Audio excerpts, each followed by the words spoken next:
Exercice commenté sur le chapitre 8, révision pour le bac, extrait du sujet bac étranger 2012, l'exercice 3 sur les probabilités. 5 points, niveau 2, temps estimé 30-45 minutes grand maximum pour être dans les temps de l'examen. Un sondage a été effectué auprès d'anciens élèves, 55% poursuivent leurs études en faculté, 10% en école d'ingénieur et le reste est sur le marché du travail. 45% de ceux qui poursuivent leurs études à la faculté vivent en colocation, 30% de ceux qui sont en école d'ingénieur vivent en colocation, 15% de ceux qui sont sur le marché du travail vivent en colocation. On donne les notations des événements F, I, T et C, donc qui correspondent à l'élève est en faculté, ou bien I, l'élève est en école d'ingénieur, T, il est sur le marché du travail, et C, il vit en colocation. Les questions qui correspondent à un problème assez classique de probabilité, construire l'arbre pondéré, exprimer donc F inter C à l'aide d'une phrase et donner sa probabilité, montrer que la probabilité de C est égale à 0,33. Un élève vit en colocation, quelle est la probabilité qu'il soit en faculté. Ensuite, le responsable du sondage affirme que plus de la moitié des élèves n'ayant pas fait le choix de la colocation poursuivent leurs études. Est-ce que c'est correct? Et puis on interroge au hasard 3 anciens élèves, répétition d'épreuves indépendantes.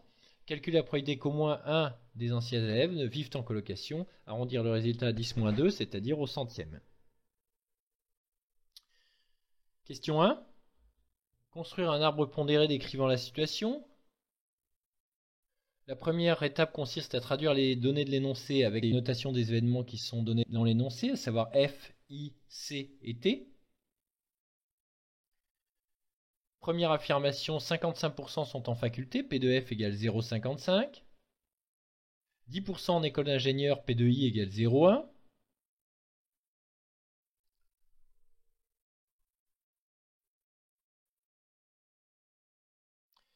« 45% des élèves qui sont à la faculté ».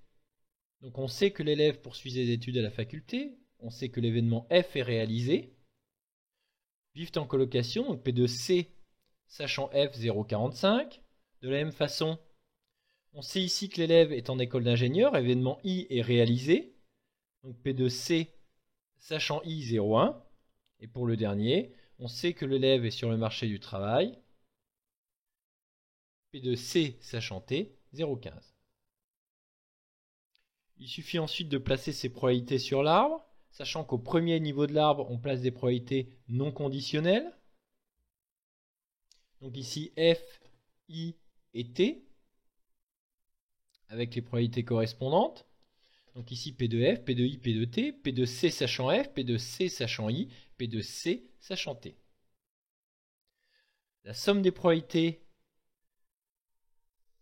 des branches partant d'un sommet doit être égale à 1, ce qui signifie que P de T est égal à 1 moins les 0,55 de la première branche et les 0,1 de la seconde branche. De la même façon, P de C sachant F, donc première probabilité traduite avec l'énoncé 0,45, P de C sachant I 0,3, P de C sachant T 0,15. La somme des probabilités doit faire 1 des branches partant d'un sommet, donc 1 moins 0,45, 0,35, 1 moins 0,3, 0,7, 1 moins 0,15, 0,95.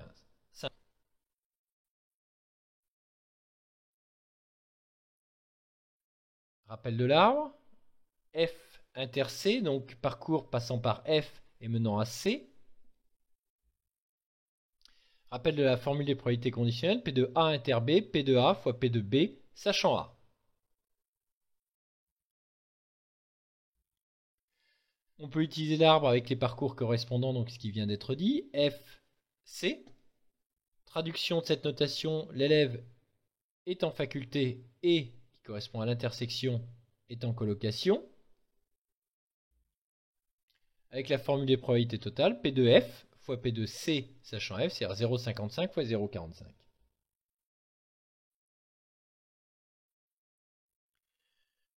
Remarque concernant la série ES, un arbre bien construit peut servir de preuve, donc on peut rédiger sans écrire la formule des probabilités conditionnelles qui est ici.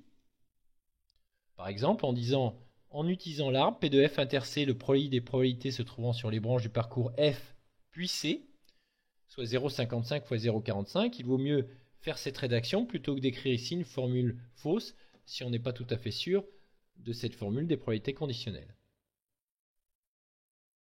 Question 3, probabilité que l'événement C soit égal à 0,33, c'est la formule des probabilités totales. Autrement dit, on veut identifier tous les parcours menant à C. Il y en a donc 3. F, C, I, C et T, C. Si A1, A2, AN, etc. forment une partition de l'univers, alors P de B, c'est P de A1 inter B, P de A2 inter B, P de AN inter B. Une partition signifie que A1 et A2 sont disjoints, A1, A3 disjoints, etc. Donc que les événements sont disjoints 2 à 2 et que la réunion forme l'univers. En TES, la justification de la partition n'est plus exigible, donc on peut directement rédiger d'après la formule des probabilités totales en A et écrire cette formule. Ce qui donne ici, en identifiant tous les parcours menant à C, P de F inter C qui est en rouge, I inter C en vert, T inter C en bleu. Soit P de F fois P de C sachant F, P de I fois P de C sachant I, P de T fois P de C sachant T. La première a été calculée à la question 2. Ensuite, produit des probabilités 0,3, 0,1, 0,35 fois 0,15. On trouve bien donc 0,33 comme il a été dit dans l'énoncé, et la probabilité que l'élève soit en colocation est donc de 0,33. Un ancien élève vit en colocation, calcule la probabilité qu'il poursuive ses études à la faculté. On sait donc que l'élève est en colocation. On veut connaître la probabilité qu'il soit en faculté, autrement dit P de F sachant C. C'est en général la probabilité qui vient juste après la formule des probabilités totales, puisqu'on a besoin de P de C. Rappel sur la formule des probabilités conditionnelles, P de A inter B, P de A fois P de B sachant A. Donc P de B sachant A, P de A inter B sur P de A. Il faut donc ici P de F inter C et P de C. Les deux ont été calculés dans les questions précédentes. P de F sachant C, donc P de F inter C sur P de C, 0,75. Et donc réponse correspondant à la question posée. La probabilité que l'élève soit en faculté sachant qu'il est en colocation est de 0,75. Question 5. Plus de la moitié des élèves n'ayant pas fait le choix de la colocation poursuivent des études. Cette affirmation est-elle correcte? On sait donc que les élèves ne sont pas en colocation, événement C bar, et on veut calculer la probabilité qu'ils poursuivent leurs études, c'est-à-dire qu'ils sont soit à la faculté, soit en école d'ingénieur, c'est-à-dire qu'ils ne sont pas sur le marché du travail. On veut savoir si cette probabilité est supérieure ou non à 0,5 pour répondre. Il faut donc calculer par exemple P de T sachant C bar, autrement la probabilité que l'élève soit sur le marché du travail sachant qu'il n'est pas en colocation, ce qui permet de déterminer la probabilité que l'élève poursuive ses études sachant qu'il n'est pas en colocation, qui sera le contraire de cette probabilité. Donc P de T bar sachant C bar. P de C bar, le contraire, donc C bar contraire de C, 1 moins P de C, 0,67. P de T inter C bar, P de T fois P de C bar sachant T, donc parcours sur l'arbre qui correspond à T puis C bar, 0,2975. La probabilité conditionnelle P de T sachant C bar, P de T inter C bar sur P de C bar, environ 0,444. Et donc la probabilité que l'élève poursuive ses études sachant qu'il n'est pas en colocation, qui est le contraire, environ égal à 0,556. L'affirmation du responsable est donc correcte. Une remarque sur cette question, il est précisé que toute trace de recherche, même incomplète ou d'initiative, sera prise en compte dans l'évaluation. Cela veut dire que si on ne rédige pas la question avec toutes les formules qui ont été écrites ici, mais que l'on obtient un résultat correct et une réponse satisfaisante, on obtiendra quasiment tous les points, ou tout au moins une bonne partie des points attribués à la question. Question 6. On interroge 3 élèves au hasard. Calcule la probabilité que au moins un des anciens élèves vivent en colocation. C'est une répétition d'épreuves indépendantes. C'est noté dans l'énoncé. Il s'agit donc de la loi binomiale. Quelques rappels donc sur le vocabulaire et la loi binomiale. Épreuve de Bernoulli d'abord. Expérience aléatoire qui n'a que 2 issues possibles. Loi binomiale. Si on répète donc n épreuves de Bernoulli indépendantes dont les issues sont S et E avec P de S égale P, probabilité d'obtenir un succès, la variable aléatoire x qui donne le nombre de succès, donc le nombre d'événements S obtenus quand on répète n fois cette épreuve, suit une loi binomiale notée B, NP. Si k est un entier entre 0 et n, P de x égale k, donc la probabilité d'obtenir k succès parmi les n épreuves, est égale à coefficient binomial nk, P puissance k donc k succès, 1 moins P probabilité d'un échec à la puissance n-k, c'est-à-dire toutes les épreuves restantes. Rédaction.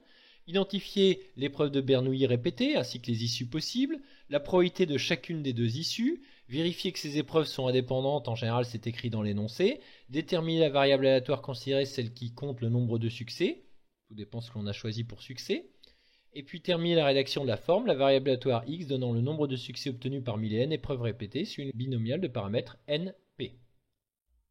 Ce qui donne ici épreuve de Bernoulli consiste à choisir un élève au hasard. Attention à ne pas confondre les issues et l'épreuve que l'on effectue. Ici, on choisit un élève au hasard. Les issues sont C et C bar avec P de C égale 0,33 et P de C bar 0,67. On répète 3 fois cette épreuve de manière indépendante. C'est écrit dans l'énoncé. La variable aléatoire x qui donne le nombre d'élèves en colocation parmi les 3 suit donc la loi binomiale de paramètres 3, 0,33. On veut au moins un des élèves en colocation, c'est le contraire de aucun ne vit en colocation. On veut calculer donc P de x supérieur ou égal à 1, qui est le contraire de P de x égale 0. Donc 1 moins, coefficient binomial 3, 0, P de c puissance 0, puisqu'on ne veut aucun élève en colocation pour P de x égale 0, fois P de c bar puissance 3, ce qui donne ici 1 moins 0,67 puissance 3, environ 0,6992, la probabilité demandée est environ égale à 0,70. Rappel sur l'utilisation de la calculatrice, d'abord pour calculer le coefficient binomial, donc menu calcul, ensuite option, probabilité, touche F3 pour le coefficient binomial, donc 3, ensuite F3, 0, coefficient binomial 3, 0, 1. Un seul parcours ou une seule liste avec 3 élèves qui ne sont pas en colocation. Ensuite, si on veut calculer directement P de x égale 0, menu stat, dist puis binomial, BPD pour calculer la probabilité que x soit égal à 0, 1, 2 ou 3, BCD pour calculer la probabilité que P de x soit inférieur ou égal à 1, ou bien que P de x soit inférieur ou égal à 2, etc. On va donc choisir ici BPD pour calculer P de x égale 0, x vaut 0, nombre d'épreuves 3, probabilité de succès 0,33. On obtient ainsi la probabilité que x soit égal à 0, environ égal à 0,30, donc 1 moins 0,30, environ égal à 0,70 pour la probabilité que x soit supérieur ou égal à 1. Dans le cas où le nombre d'épreuves répétées est petit, moins de 4, on peut aussi justifier les calculs avec un arbre, comme il l'avait été dit précédemment dans les premières questions. Si on note C1, le premier élève vit en colocation, C2, le deuxième vit en colocation, et C3, le troisième vit en colocation. On a les événements C1, C2 et C3 indépendants 2 à 2, c'est-à-dire que P2C1 égale P2C2 égale P2C3 égale 0,33. On peut construire ainsi l'arbre avec au premier niveau le premier élève, le deuxième élève au deuxième niveau et le troisième élève au troisième niveau. P de C2 sachant C1 est égal à P de C2 puisque les événements sont indépendants, donc on retrouve les mêmes coefficients sur toutes les branches. On veut identifier les parcours où on va retrouver au moins un élève en colocation, c'est-à-dire soit C1, soit C2, soit C3 ou plus dans chaque parcours. Tous les parcours sont corrects, sauf évidemment le dernier où on va trouver 3 élèves qui ne sont pas en colocation, ce qui correspond à P de x égale 0, qui est le contraire de P de x supérieur ou égal à 1. Alors on pourrait évidemment calculer la somme de tous les parcours où l'on trouve une fois C. Il est évidemment plus simple d'utiliser le dernier parcours et de prendre la probabilité de l'événement contraire. À savoir ici P de C1 bar inter C2 bar inter C3 bar 0,67 fois 0,67 fois 0,67. Et donc la probabilité cherchée qui correspond au contraire de cet événement C1 bar inter C2 bar inter C3 bar, environ 0,70. Vous pourrez retrouver d'autres exercices, cours, fiches méthodes, aide-mémoire, QCM en ligne sur le site mathes.fr. Donc exercices et devoirs corrigés avec aide, rappel de cours et corrections détaillées pour chaque question.